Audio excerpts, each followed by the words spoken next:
Meillä ajatus lähti Martselon kanssa liikkeelle siitä, että meillä oli hurjan paljon potilaita, jotka tuli uudestaan ja uudestaan hoitoon. Se tunne, se ilmapiiri, mikä oli jo ihan kansliassa aistittavissa, että taas tämä tyyppi tulee, taas tämä on jättänyt avohoidon käyttämättä, taas tämä on jättänyt lääkkeet käyttämättä. Sen sijaan, että olisi ajateltu, että se on sairauden oire, että ei sitouduta siihen hoitoon, niin siitä tuli vähän syyllistävä ilmapiiri. Haluttiin vähän heittää rukkaset tiskiin, että ei tässä ole oikein mitään tehtävissä. Sitä me haluttiin lähteä muuttamaan vähän toisella tavalla ja nähdä, että kuinka paljon se sairaus siellä taustalla vaikuttaa siihen, että se hoitoon sitoutuminen on haasteellista. Hyvä kysymys. Mä oon joskus joillekin, jotka ei ole psykiatrian puolella niin asiat tuttuja, niin sanonut, että jos sä kokisit, että päätä ei särje, niin lähtisitkö sä joka viikko poliklinikalle puhumaan sun päänsärystä ja siitä lääkehoidosta, mitä sulle on määrätty päänsärkyyn. Et rahat on ehkä vähissä, aikakin voi olla vähissä. Et mistä se löytyisi sitoutuminen ja halu käydä siellä poliklinikalla, jos et koe, että sulla on mitään sairautta, minkä takia käydä siellä. Tietysti alkuvaiheessa me pystyttiin vähän käyttämään sitä, että tämä on meillekin uusi juttu, että lähdetään kokeilemaan. Silloin kun me 2011 aloitettiin, niin Phoenix-ryhmällähän ei ollut nimeäkään. Meillä oli idea siitä, että lähdetään tekemään asioita vähän toisin. Meillä oli lupa lähteä tekemään, mutta oikein mitään muuta meillä ei ollut. Ryhmäläiset itse keksi sitten Phoenix-nimen sille ryhmälle ja kyllä ollaan käytetty sitäkin, että ryhmäläisiä motivoidaan, kiitetään siitä, että he osallistuu pienillä palkkioilla. Se voi olla kahvikuppi tai joku pieni suklaalevy. Ja kyllä siitä joskus sitten on tullut semmoista hyvän tahtoista naljailua, että täytyykö teidän lahjoa ihmisiä tulemaan teidän ryhmään.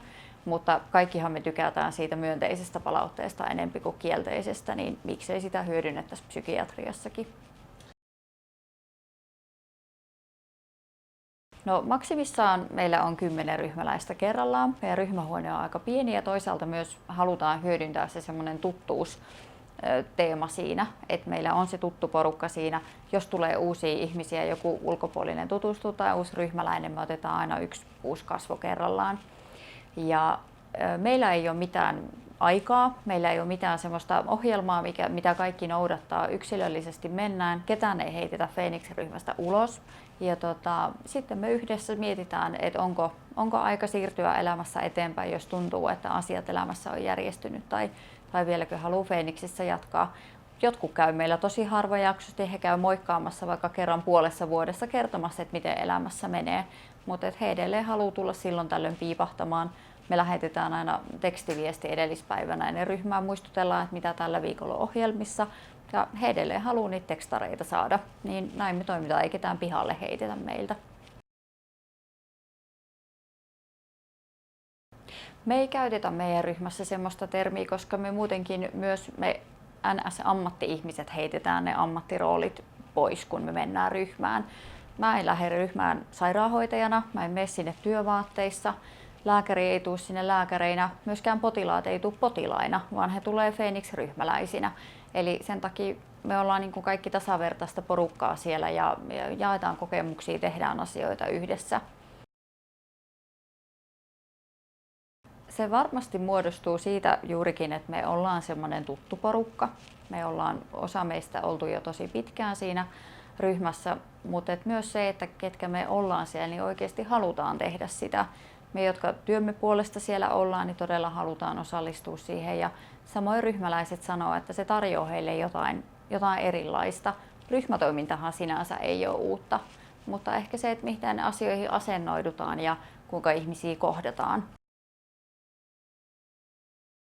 Phoenix-ryhmässä, mitä meidän ryhmäläiset silloin 2011 kun aloitettiin, keskimäärin he oli 180 vuorokautta vuodesta meillä sairaalassa eri mittaisilla jaksoilla, useimmiten M1-lähetteellä. Jokaisella oli useita sairaalahoitoja ja siitä ikään kuin se pilottijakso 2 vuotta siitä alun jälkeen, niin meidän ryhmäläisistä 2 päätyi osastolle. Toinen taisi olla 15 vuorokautta, toinen 20 ja molemmat hoidot toteutui vapaaehtoiselta pohjalta, mikä oli aimo harppaus siinä yhteistyön kehittymisessä.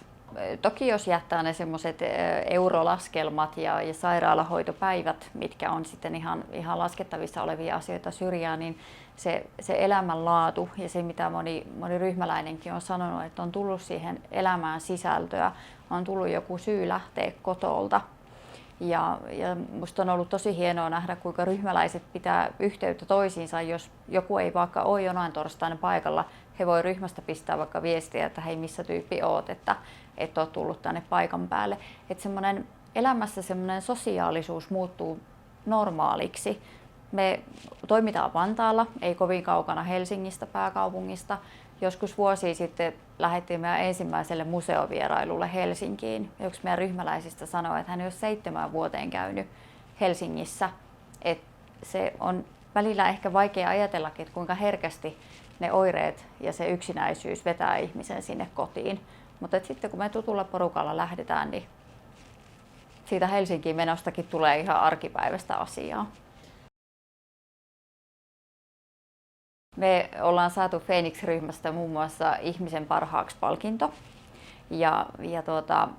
Koska palkinto ensisijaisesti kuuluu kuitenkin meidän ryhmäläisille, jotka joka torstai tänne tulee meidän kanssa, niin me koko porukalle tarjottiin sitten ruoka, käytiin syömässä palkinnon kunniaksi ja se oli hieno kokemus kyllä saada myöskin siitä sitten kiitosta siitä hyvästä ryhmätoiminnasta. Meidän ryhmässä, kun pääasia ei ole sairaus tai lääkehoito, me toki puhutaan niistä silloin, kun ryhmäläinen itse ottaa puheeksi, mutta se, että millä tavoin lääkehoito kenenkin kohdalla toteutuu, ei meidän Phoenix-ryhmässä ole se pääasia.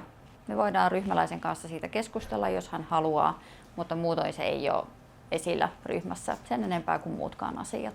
Kaikilla on lääkitys kyllä. Usein se on ehkä siitä tutulta ammattialueelta ulos hyppääminen. Se, että poistutaan siitä ammattihenkilön roolista, se voi olla usein se kynnyskysymys, ei niinkään itse ryhmän perustaminen. Siinä vaiheessa, kun Phoenix-ryhmään kutsutaan tutustua, niin me panostetaan siihen. Joskus ollaan puhuttu, että potilaalle täytyy olla se kokemus, että hän olisi tulossa Lufthansa loungeen. Minä en hoitajan palkoilla tiedä, minkälaista olla loungeissa. Et ihmisen täytyy kokea, että hän on oikeasti tervetullut, että hänet oikeasti halutaan sinne. Ja mä uskon kyllä, että siinä näkyy myös se meidän halu tehdä sitä työtä. Että me oikeasti halutaan, että ihmiset tulee tutustumaan siihen ryhmään. Me itse tykätään mennä sinne torstaisin. Ja mä luulen, että se näkyy myös siinä vaiheessa, kun potilas tulee tutustumaan. Se, että me nähtäisiin se ihminen siellä diagnoosin takana. Se, että ihmisen elämässä on hirveästi muutakin kuin ne ääniharhat tai ahdistus tai masentunut mieliala. Että siellä on hirveän paljon voimavaroja se ihmisen elämässä. On helppoa mennä siihen moodiin, että sanoo, että mä tiedän kyllä mikä sulle on parasta, mutta kun me ei koskaan ihan voida tietää, miltä sen toisen ihmisen töppösissä tuntuu. Siihen, että ollaan tasavertaisia, kuunnellaan ja ollaan valmiit myös hyväksymään sitten se potilaan näkökulma asiaan.